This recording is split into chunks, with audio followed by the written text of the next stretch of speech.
Sana'ar gwangwan ko na ce sana'ar jari bola sana'a ce da take mai ɗimbin tarihi tare da ba da gudunmawa wajen ci gaban rayuwar al'umma da kuma ganin cewar ta haɓaka tattalin arziki.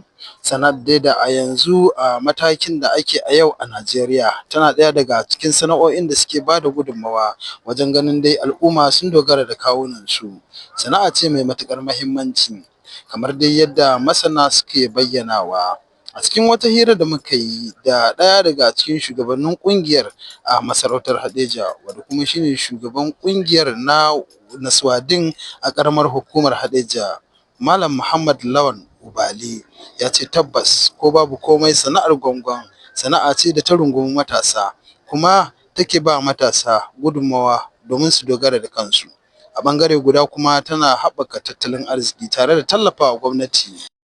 To alhamdulillah ita sana'ar jari bola sana'a ce ta ci gaba wadda sana'a ce mai wadda yadda suke da kungiyar suke da jari bola ma guno da suka ci gaba. In ka duba a wasu kasashen ma babu jari bola saboda ci gaban bai zo musu ba. Abin da ake nufi da jari bola kamar recycling abu ne wanda aka amfani da shi za kuma a sake mai da shi a sake juya shi a sake dawa da shi wani abu ya sake zama mai amfani. Wannan a takaice shine jari bola. Abubuwan da suka zama to sun zama to marasa amfani sannan kuma wannan wanda suka aka gama amfani da su a sake dawowa da su a sake maimaita su kamar karfe tsohon karfe in ya lalace mota ta lalace da sauran karafuna dai ko wani aluminium ko wasu robobi ko wasu kwalabe ko kwalaye da dai sauran wani abu sun lalace an ji an duro su sannan kuma a sake dawowa da su a sake mai da su masu amfani. Sana'ar jari bola ko na ce sana'ar gwangwan sana'a ce da ta rungumi matasa matuƙa kuma take ba su gudunmawa domin ganin dai sun dogara da kansu kamar da yadda shugaban Alhaji Muhammad Lawan Ubali ya ce. Ce mai rufin asirin gaske kuma tana taimakawa matuƙa sakamakon harka ce wadda misali in ka ɗauka kamar harkar roba harkar robar lemu wannan harkar kwalaye wannan za ka gani ba abu ne wadda mutum ya sa kuɗi daga farko zai yi su ba wasu kama duk tsinto su ake yi to kaga abu ne wanda yake kowa yana damar zai yi duk wanda ya cire girman kai yana damar da zai yi ta. Za ka fara misali duk abin da aka ce za ka je ka tsinto kuma ka zo ka sayar da shi kaga abu ne wanda mutane suka jefar ba sa so kuma wa alaikum suka jefar ba sa so kuma kai za ka zo ka dauka ka sake mai da shi abu mai amfani a gare ka to kaga abu ne mai muhimmanci haka ne kaga wannan zai taimaki matasa tun daga kan kananu matasa har zuwa manya saboda haka sana'a ce wadda take bawa matukar mutane da yawa tana ba mutane da yawa aikin yi tana rage zaman banza tana rage abubuwan da ake na shaye-shaye da sauran zaman banza da mutane suke yi yauwa tana taimakawa sosai matuƙa. Wato har ga Allah wannan kalubale ne ba dan ƙarami ba wanda har kullum mu a matsayin mu da muke bamu da wata sana'a da ta wuce wannan muna ganin har yanzu akwai aiki babba ganin yadda wasu mutane suka ɗauki wannan sana'a ce wadda in ka ɗauki sana'o'i da dama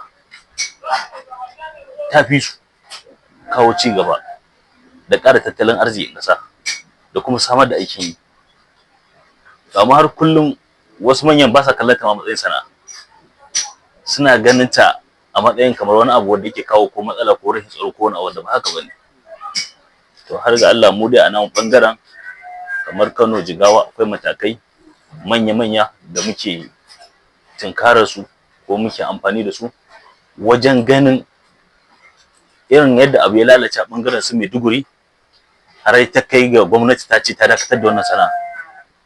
Akwai matakai kala-kala wanda muke bi wanda zai kiyaye mu ga fadawa irin wancan layin. Haka kuma ya yi amfani da damar wajen bayyana irin nasarori da ƙungiyar ta samu ƙarƙashin jagorancinsa, wadda ce ya fi gaban a lissafa, sai da ɗan kaɗan daga ciki su ne.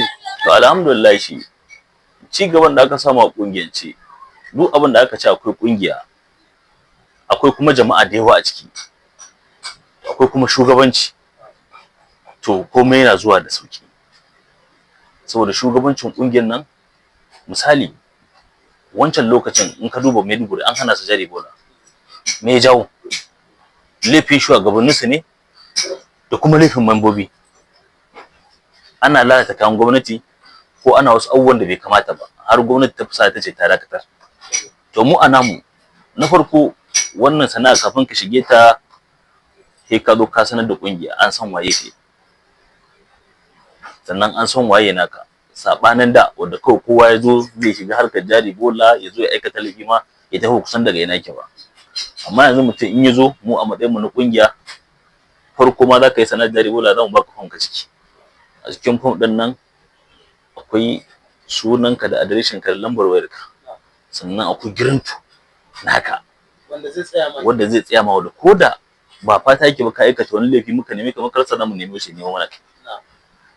Sannan akwai ID card da muke bayarwa, wanda duk wanda kaga mun dauki wani ID card mun bashi, to mun san shi, kuma ko sakamakon ka san mutanen mu suna daukan baro haka da dan bai layi ana nema, to ko da wannan zaka in mutum yana da ID card, to wani ne cikakken dan kungiya. Sakamakon wani zai fake da irin wannan baran, yana bi layi da lungu, kuma a ƙarshe aikata laifi. Haka ne? To irin wannan ci gaban muna yin kokari wajen taya za mu tantance suwa suke jari bola, suwa yi ɓata gari, ba don komai ba, don mu ga mun tsaftace wannan harkar daga ɓata gari. Yawwa. Da yake tsokaci kuwa kan yunkurin gwamnati na ƙoƙarin tallafawa masana'antu da kuma masu ƙananan sana'o'i, ya ce tabbas wannan ya kamata a yaba wa gwamnati, domin kuwa abin ya zo a kan gaba a daidai lokacin da ake da. Alhamdulillah, gaskiyar magana kamar yadda ka sani, ko da yaushe gwamnatoci suna empowerment kuma suna taimakawa ƙungiyoyi da su masana'antu. Amma abin da muka darasa a baya ba a samu a lissafi. Wasu har kullum ba ta ganin jari bola a matsayin sana'a, amma sana'a ce mai muhimmancin gaske, wanda bai san jari bola ba shi ke ganin ta a wani layi. Amma kafin ka samu sana'ar da take kawo wa tattalin arzikin ƙasa da ci gaban al'umma da tsaftar muhalli da kuma kawo wa matasa aikin yi da rage zaman banza, za ka sa jari bola a gaba. To gwamnati tana empowerment, za a ce maka yan walda, ƙungiyar yan walda a basu wani abu, ƙungiyar manoma a basu, ƙungiyar wa, amma wanda mun hega an yi ma jari bola ba sa ta lissafi ba, wanda mu kanmu muna buƙatar wannan empowerment da ake yi. Amma alhamdulillah shi wannan gwamnatin ta musamman gwamnatin Malam Umar Nama da Dan Modi, ko da yaushe in za su yi abu tsakani da Allah suna samu a lissafi, kuma suna mana alƙawarruka kala-kala. Don kwanakin baya ma an kira membobin mu dewa, an ce su ja ba su aron kuɗi fa da su yi kasuwa, an kira su, amma dai har yanzu dai ban je wanda ya ce an bai ba. Amma dai a ce za a baka ma, an ce zo mu ci to ya fito daɗi.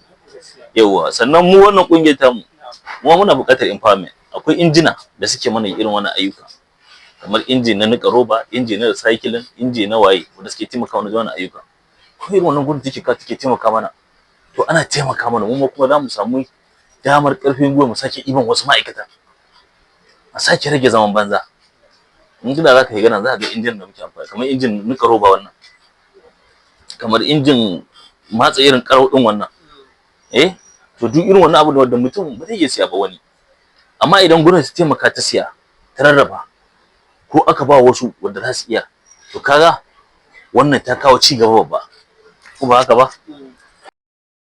Shugaban ya yi amfani da damar wajen gaya wa duniya cewa sana'ar gwangwan ko jari bola, ko kuma na ce naswadin a turanci, tabbas tana fuskantar ƙalubale waɗanda suna da ɗimbin yawa, amma dai kaɗan daga ciki su ne kamar yadda ya bayyana. Ranka yi kamar da kai na kowace sana'a tana da ƙalubale kala-kala. To wannan ƙungiyar ta tana da ƙalubale. Babban ƙalubalen da yake gaya maka har kullum, wasu ba sa kallon sana'a ta sana'a. wanda kuma wani da yake sana'a ta ma sana'a ta ba ta kai wannan ba. Samarwa ƙasa ci gaba, samarwa tsaftar muhalli, samar da aikin yi. To wasu ba sa ma kallon ta matsayin sana'a, kamar yadda har akwai shugaba zai jiki kirji ce ya hana kara sana'a, mutane dubunnan mutane wasu sun mutu ma saboda rashin ta. To kaga wannan kalubale ne babba. Shugaban ya gode wa 'ya'yan ƙungiyar da suke masarautar Haɗeja baki ɗaya, ya kuma gode wa gwamnatin jiha bisa yunƙurinta na tallafawa 'yan ƙungiyar da ma masu sauran ƙananan masana'antu da kuma ƙananan sana'o'i. Ƙarshen rahoton kenan. Abubakar Muhammad, sashen Hausa, Alsababa TV daga Kano a Najeriya.